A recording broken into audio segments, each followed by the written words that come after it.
Welcome to What's in Store with Carly and Chris, the show where we cover hot topics at the cross-section of retail and real estate. I'm your host, Carly Iacono, and I'm joined by my co-host, Chris Ressa. Chris, good morning. Good morning. How are you? Surviving the summer? Surviving the summer. Nice. I heard you just did a whirlwind retailer tour. How'd that go? Retailer tour went great. Okay. Came back from the West Coast and then went to Hershey Park this weekend. So fun. I love that. You've been to Hershey Park? Love Hershey Park. It's like the most adorable amusement park for little kids in the country. So, little retail tidbit.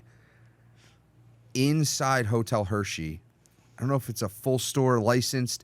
They have like a Viore store, a Lulu store, something. I don't know if it was hard to see if it was like just selling the products or they actual stores. I couldn't really tell, but it was pretty wild that they were so on trend and on brand. That's brilliant. And then in the park, they had a Starbucks, Nathan's Hot Dogs, Chick-fil-A.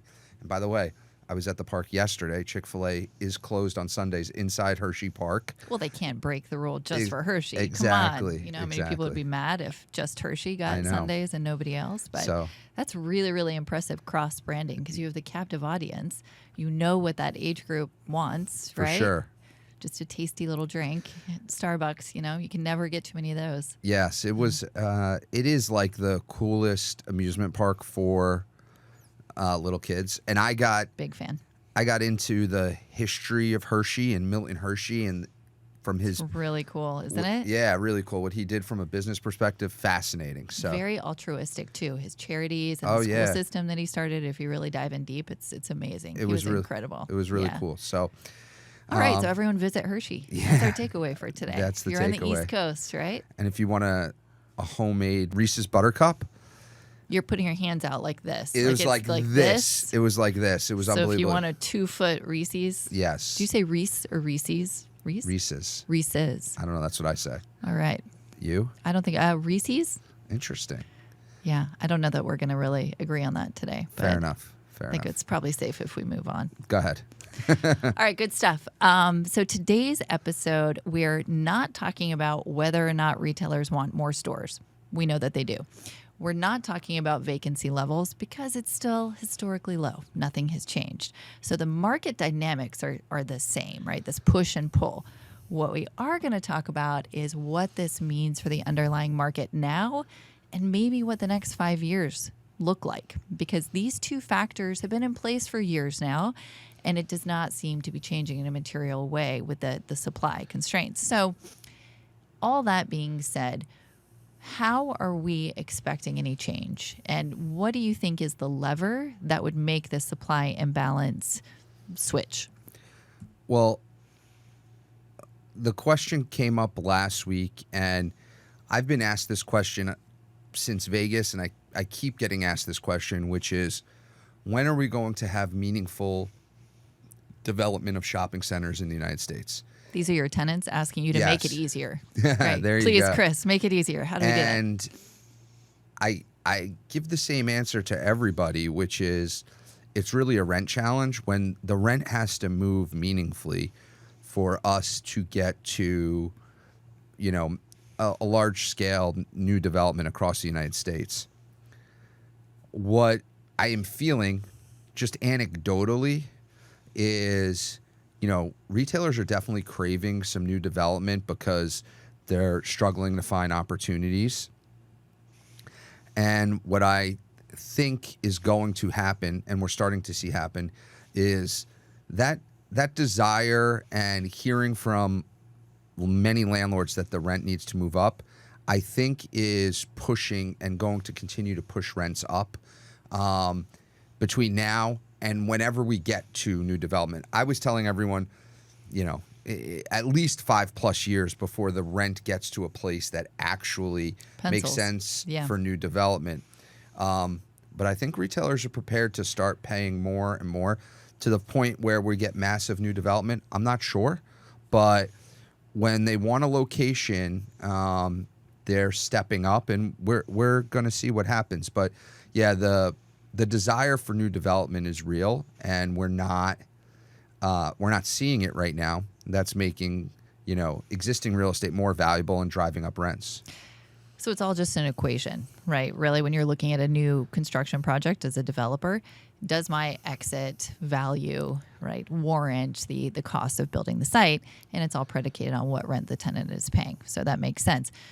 From the tenant side, we hear a lot of that's too high, or I can't pay that rent, or in an existing deal, I need a rent reduction, right? The opposite of what you're saying. So do you think for new construction, there really is a rent ceiling, or are you arguing that many, not all, but many national retailers have more room to run and they can pay more rent, and you think that they're now, not just they could, but now they're willing to pay more rent to get the store?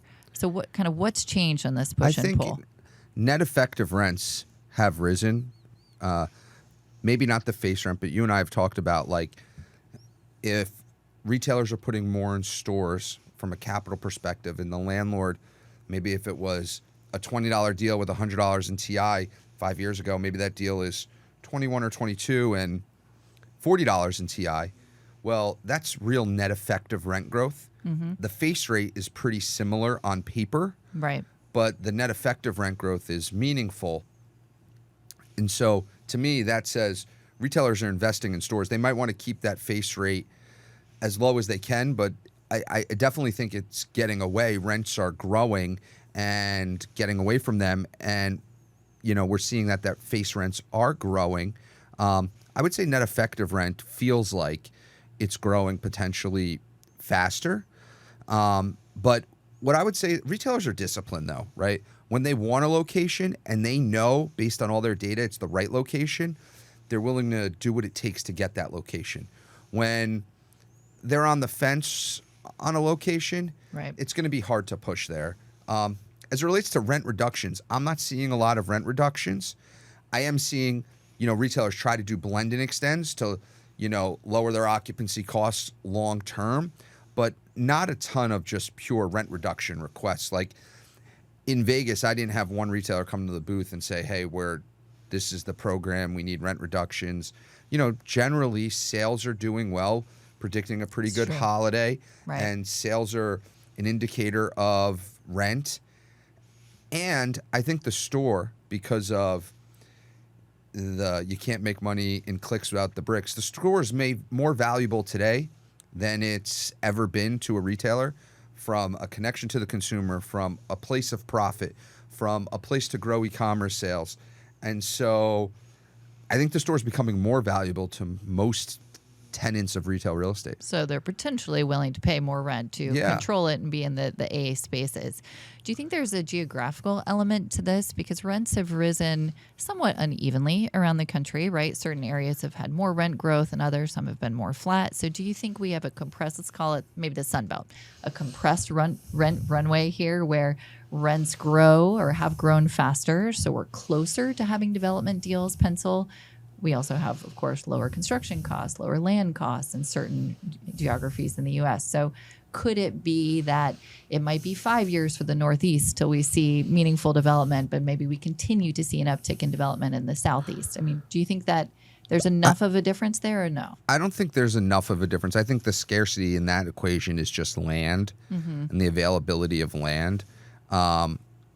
Clearly, there's been a run-up in growth given migration to the Sun Belt, in particular Arizona, Texas, and Florida.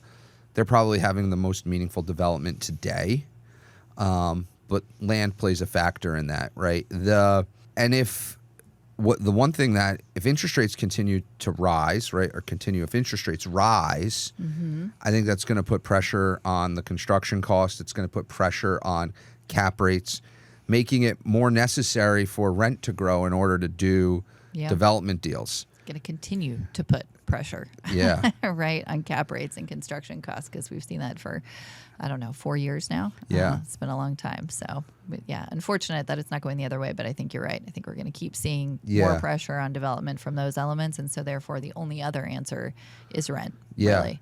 So that might be the answer. So this isn't immediate, obviously, right? We're not going to see rents jump 10, 20%, right? So deals aren't going to pencil tomorrow. Who does this benefit in the next 5 years? To me, it feels like it's a pretty good year to be a landlord. Yeah, if you own existing real estate, that quality real estate, that's a good spot to be because there's demand for your shopping center, your piece of land, and you probably are able to get more rent today than you were 10 years ago. And so that's a pretty good place to be. And the horizon for new construction, new development feels, pretty far out as you stand there and look. And so I think it's a pretty good, place to be if you're an existing landlord. Doesn't change anything as it relates to cap rates, Right. And interest rates. But from a pure growing your rent roll, it's a good place to be. I think it's very encouraging that you think we have a lot more room to run in rents, that we're Yeah. not nearing a rent ceiling that's not sustainable for tenants. And there's so much data, as we talk about all the time, between, sales per square foot and occupancy costs and online sales and how that relates to actual physical retail and the flagship. And we're not going to go down all these roads, but I think the fact that there's more data around the value of the store and proving that probably gives the retailers comfort that they can pay more rent and it's not just sales per square foot driven. Yeah, I think headline news is missing and underplaying how valuable the physical store is. Right. I think that's one of the keys that's come out of like the COVID era is how valuable the physical store is. Love that. So when we say physical store, it used to be one prototype per retailer, right? We knew that Target always looked the same everywhere they were. And now there's small ones, there's big ones, there's super Targets, right? I'm just picking a retailer. And this seems to be the trend, not just that everything's getting smaller, which is what we talked about maybe 5 years ago, right? The store was getting smaller. Now some stores are getting bigger, some are getting smaller, some are doing pop-ups as a way to grow and capture new market share. What is your take on this store divergence? Let's call it a strategy. Yeah, I've never heard more retailers talk to me on the real estate side about all their places of distribution to get products into consumers' hands.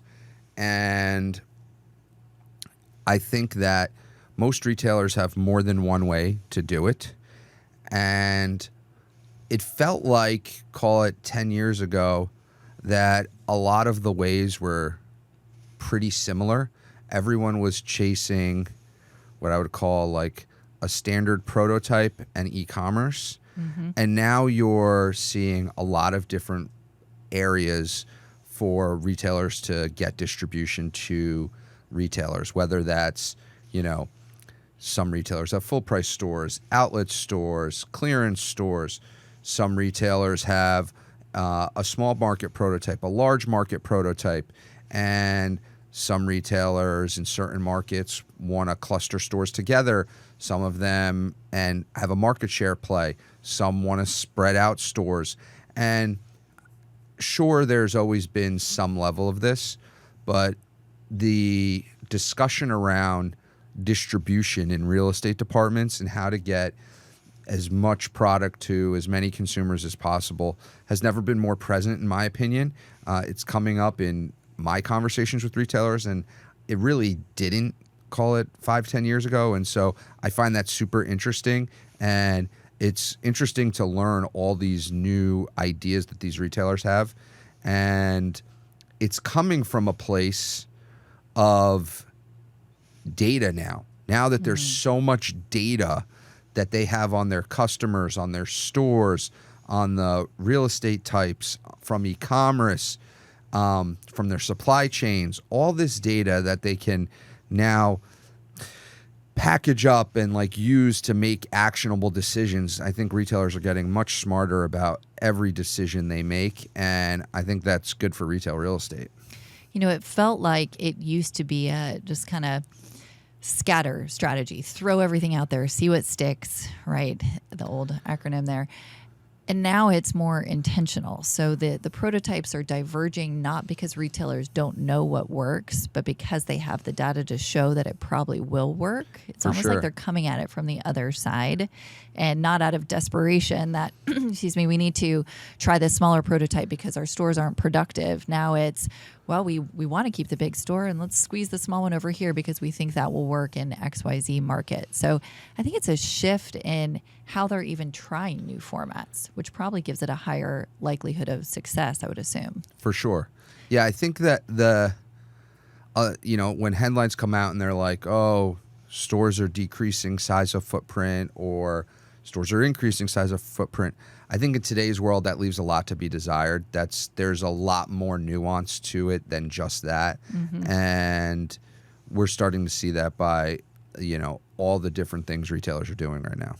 Now, as a landlord, would you underwrite more risk for a new prototype? Let's say you have two leases from the same tenant. One is their legacy prototype that you've always seen them in, and one is a new, completely different, maybe smaller, bigger, whatever it is.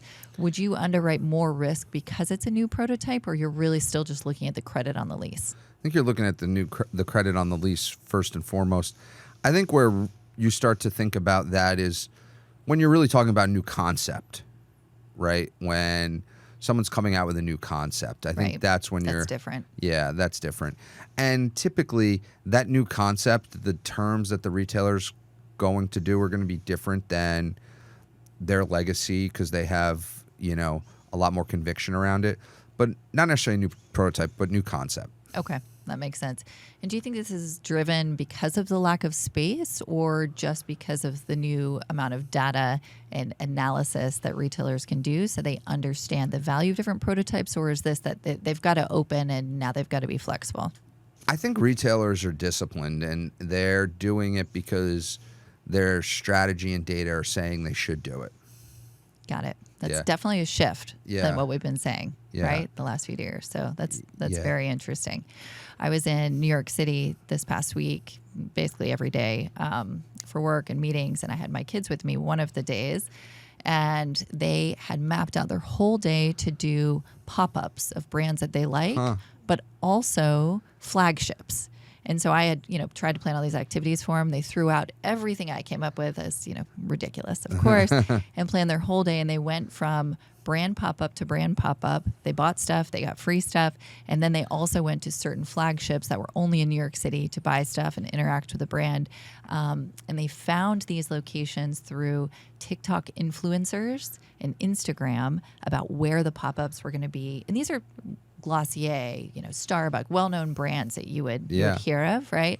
Brandy Melville, big teen brands. And so they were using media differently than I would have even considered, of course, right, to plan a day in the city, and then taking that and going to purchase goods and interact with the brand. So I thought it was really interesting. And the fact that it wasn't just, we must go to the flagships or we want to be at this pop. It was a wide range. They didn't care what the format was. They just wanted to be close to the brand while they were in the city. What's the hot teen brand that your daughters are into these days? Brandy Melville was big. I went into the store the first time. It's madness. Absolutely crazy. They have, I'll just quick side story. Everything in the store is the same size. Did you know that?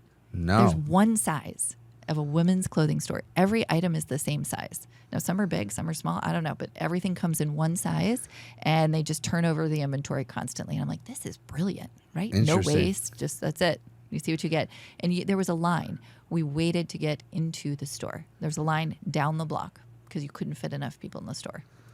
How does that work, that they're all the same size? It's just the style. We'll have it baggy, we'll have it tight. It doesn't matter. Exactly. It's either a tight little tank top or it's baggy sweatpants.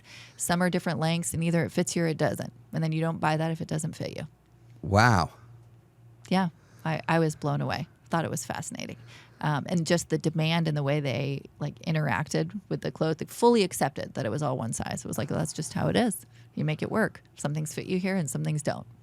Wow. So anyway, it was very eye-opening to see through, I guess, their gen. I don't even know what their generation's called. Y, Z, whatever it is. Alpha, yeah.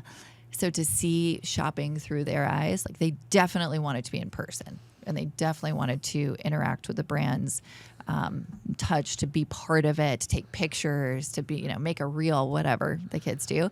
And that was very, very important to them. So Interesting. to see how the brands were connecting and the physical retail was really very cool. Interesting. And then the cross branding too, right? The collaborations of different stores was pretty neat. So I think, to your point, a lot of that's data driven. They probably knew where the pop-ups were going to work because they knew the part of the city that would have the right audience or attract the kids, and then they knew the marketing channels that would drive them there and the time frame. Anyway, it was really interesting. So. Did you buy something for yourself from Brandy Melville? So ironically, I was the only one who bought something. I had 3 girls with me, and they were all like, "None of this stuff is great. This, we don't like this season." And I found a really cute sweater. Awesome. So I did. It fits grown-ups too. Very cool. So yeah, it was fun. But to your point, I think tying it back and not getting too off the rails here, the different formats certainly feel more intentional than desperate. I think a few years ago, it was, we've got to expand. We don't have a choice. Let's squeeze into this space. Now we know we can make this work. Maybe we tweak a few things in inventory, but we know that model overall will work. So let's move on to our last point, and that's, with all of these things in mind, how are lease clauses and negotiation over lease terms changing? Because we know we've got rent, and that's number one here in the discussion, but there's so much more, I don't have to tell you, to crafting a landlord or tenant favorable lease. Have you seen any other material changes? Assignment, go dark, anything else? Yeah, I'm not sure there's one provision, but what I would say is, from 2008 to 2019, every deal, the lease got more tenant friendly, right? And more tenant friendly. And what we're starting to see is a reversion of that now. And where, if it's really not critical, retailers are definitely much more willing to let something go that maybe isn't as critical, but was the form, had to be, this was the process, than they once were. And that is super encouraging. And I think there's a willingness to talk and be creative around provisions, even if we're not eliminating it, but to make it more balanced and to make it more applicable to that specific piece of real estate. There's a lot of leases out there that have provisions that are stock provisions not applicable to that piece of real estate, but it was what somebody wanted in a deal because it was all their deals. That's challenging as you start to, move through time and you're dealing with a lease that really wasn't applicable to that property. Well, now, and that tenant mix, I think now retailers are much more open to be creative and open-minded on the non-monetary provisions around things that are applicable to that center. And I think you're going to see more of this where it's like, let's not get lost in this. Let's figure out how to get a deal done. And we're starting to see it, and I think you're going to continue to start to see it. So I thought we had a swing from really, really long leases to a push to a short form lease. Maybe this was you saying you thought this was a good idea. This was a while ago, maybe years ago. So now it almost sounds like instead of a short form lease, there's a case for individualized leases. If we're swinging back the other way, right, we're writing a lease that's completely applicable to this tenant and this property, is that affecting deal timelines? Is it slowing things down? I think that generally, first off, I think most groups have a short form and a long form lease. That's still out there. Okay. Based on the complexity of the deal. The more complex the deal, the longer the lease is going to be. And that's just the nature of it. That said, I think that, everyone wants to get deals done fast. I think this goes back to there's so many parties involved in a lease that so many decision makers.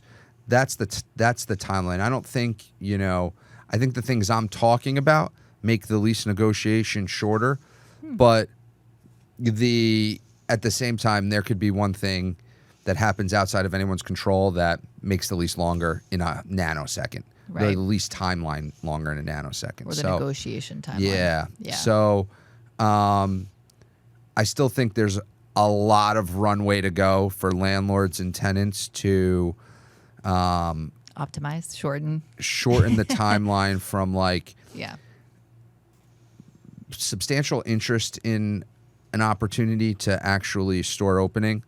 That timeline needs to compress for sure. Can we just go ahead and blame the attorneys on this? Because I feel like they're pretty easy to blame. Yeah, I mean, retailers, one of the ways retailers have solved this on their end, and I don't know if they've solved this, is just they're building pipelines for the future. Right. Right. Mm-hmm. And so their answer is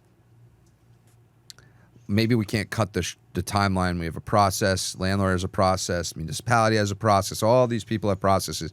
And so cutting the timeline's tougher. We're going to do the best we can. We'd love to make it shorter, but there's only so much we can do. And so what have they done is they build their pipeline for this year, and then they automatically start building the pipeline for the year after, and the year after that, and the year after that. Wow. And so there's deals being negotiated right now for, late 2028 deliveries for sure. That's amazing. So then maybe you have a little more wiggle room in the timeline of negotiation if you know this is not a store slated until 2028. I mean, nobody wants delays, but maybe that's part of it. That for sure. They have some you have breathing room. prioritization, right? Because you probably Right. have 3 or 4 deals that you slotted for 2026 that aren't done yet, and that's where you turn to. Right. So maybe it's not as much of an Yeah. issue. What about specific provisions like go dark? I know this is a big thing for anchor tenants. Are you seeing this go into inline uses or pad sites? As, I guess, retailers kind of optimize their strategy and move things around or change prototypes, there is a chance that they may not want a certain store. So are you finding more importance for go dark provisions, or it's really just kind of the same and really no change? I don't think there's a big change in the go dark provision. I think that landlords usually believe that the most important thing in the center is the tenant pays rent, or in the lease is the tenant pays rent, and the second most thing is they open and operate. Right. And retailers want flexibility to be able to close a store even if they have to have a lease term and pay rent. And so that's still an ongoing discussion. Okay. Yeah. Okay. Anything else before we move on? Assignment, guarantors, anything else meaningfully Probably changing the that most you've seen? meaningfully changing and the most flex is through the use restrictions. I think that's probably one of the more flex. Even today you look, there's pre-2008 there was, provisions that restricted the center from being health care oriented. Right. There's an urgent care like in every center. Shopping center in America today. Right. Gyms, restaurants. There's a lot more flexibility around uses than yesteryear. I think that's probably A big change. the biggest ones. Are you seeing tenants want more flexibility on their use cases as maybe their business morphs, or they have, I guess, complementary brands that they want to bring in, et cetera? Do you see them pushing for more flexibility, or is it more just landlords? They've always pushed for as much flexibility on that. I don't think that's changed for sure. Okay. That's not a new one, in my opinion. So we have all of our old horses of negotiation still in place between landlord and tenant. It's really just timeline and rent. On a one-off basis, I would say that there's flexibility inside provisions.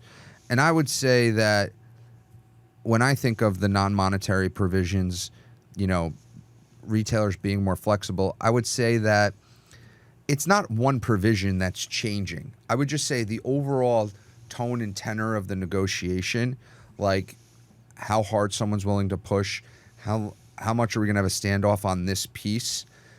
I think there's been a come to grips where we have to let go a little bit here. Not necessarily to any one provision. It doesn't mean that the go dark provision is not important and they're willing to let that go. I just mean on the overall context of the lease negotiation. Right. The goal is to get the deal done, not fight about it and move on to the next one, because there may not be a next one, next space. So interesting. Last thing on this, are you seeing any real change with the local tenants or the small businesses? I think a lot of what we've been talking about is the national tenants that you meet with right around the country. What about local tenants? Are they struggling? Are they doing okay that you've seen in your centers? And if they do choose to close, do you have a pipeline of backup? local tenants that want to backfill, or are those spaces becoming a little more difficult? I think the American entrepreneur is strong today, resilient, and continues to have a desire to open new businesses, scale their existing business. Some people are definitely, I would say the biggest shift is from the local entrepreneur is how quickly they want to get to a monetization, right? Entrepreneurs talk about, maybe we're selling to private equity, maybe we're franchising sooner than they did 5-7 years ago. Interesting. Right? They've seen huge wins of groups out there. And so that's probably the biggest change, whereas like you would think it might be early, but they're already thinking, and more people are thinking about taking this concept to a large monetization much earlier on, right? It used to be, 10, 15 years ago, a local tenant opened is because, they were trying to put food on the table for their family. Right. This is something they knew. They opened up a business, and it was going to be this, and maybe it took off generations. Right? Maybe it took off and they opened up a second location. Right. There's many more groups going in or people going in today where before they even open one, they're thinking about their 10th, and they're thinking about how do I scale this and an exit and all that.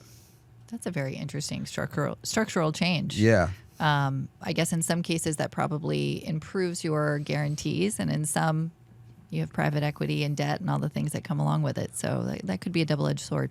Potentially. Yeah. Potentially. Very interesting, though. Yeah. All right. So it sounds like for the next 5 years, we have, and we're just picking a number out of a hat here, but for the next few years, it's going to be good to be a landlord. Rising rents, think so. No meaningful supply because we're not quite at that inflection point where construction pencils yet. But we've got a little more runway. I think so. All right. So nice catching up. Thanks for all those insights. Thank you. Good luck. It sounds like a good position to be in. All right. Thank you. To everyone listening, that was this episode of What's in Store with Carly and Chris. We're so happy you tuned in, and we look forward to seeing you again very soon. Have a great day, everyone.